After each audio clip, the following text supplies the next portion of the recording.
Ang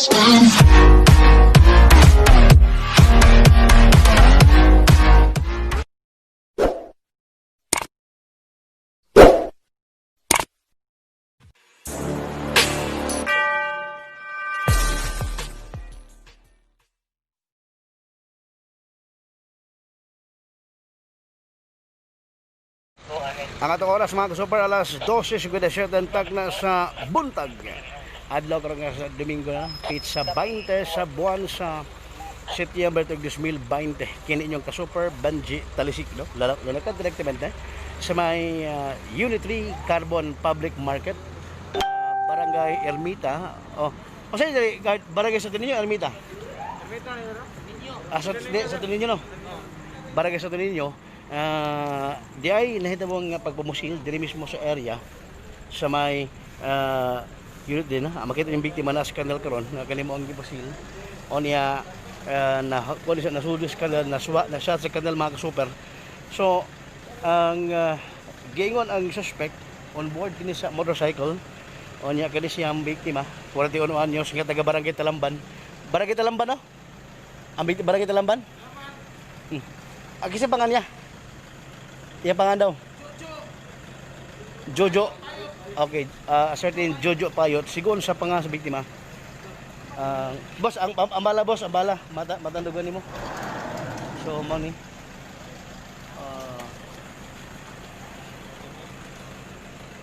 Na bala dia. Narap biktima. Nas kanal. Okay. So, nanadiri ang mga personal sa ambyo, mga super. So mo na yung situation ko rin. Kuha gani. Info sa bisa ng ambyo. Ado lang kay why signal diri. Salamat po no sa City Disaster Response Management Office sa Command Center nga mo'y mi assister sa PNP o gaganing ambyo. Ang super suman yung situation ko rin diri.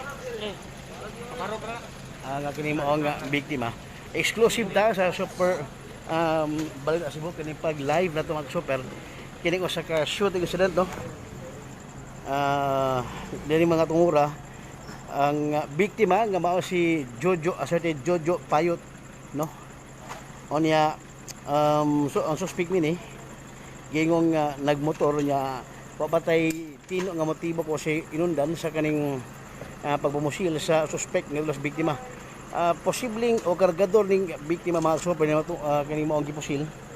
Unya igo sa tiyan no ang kining si Payot na shot sa kanal inundan nga na din mo tapisonis lapok mga kasuper no man nga gi tabang karon sa mga personnel sa emergency Operation Center kon EOC sa CDRR mo yung matungura.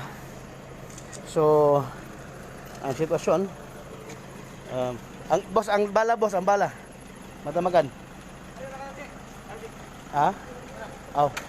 sige sa morning salamat po sa atong ang mga nagpagban dire na pita sa kaning maong nahitabong shooting incident mga ka-super.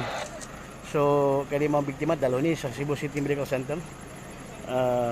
Unya so pan labari tagtungod o kaning kauban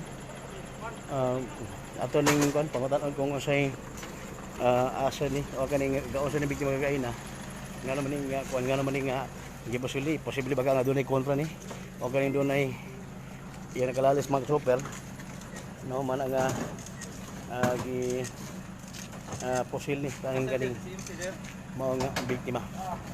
Pinagalayo sa update labas impormasyon balita sa Super Balita Cebu exclusive live coverage dire sa Barangay Santo Niño no. Habig dire sa Barangay Santo Niño mga super kini mo pagpamusil angol sa maong biktima. Kini ko Super Banji Talisik mayong buntag mga higala.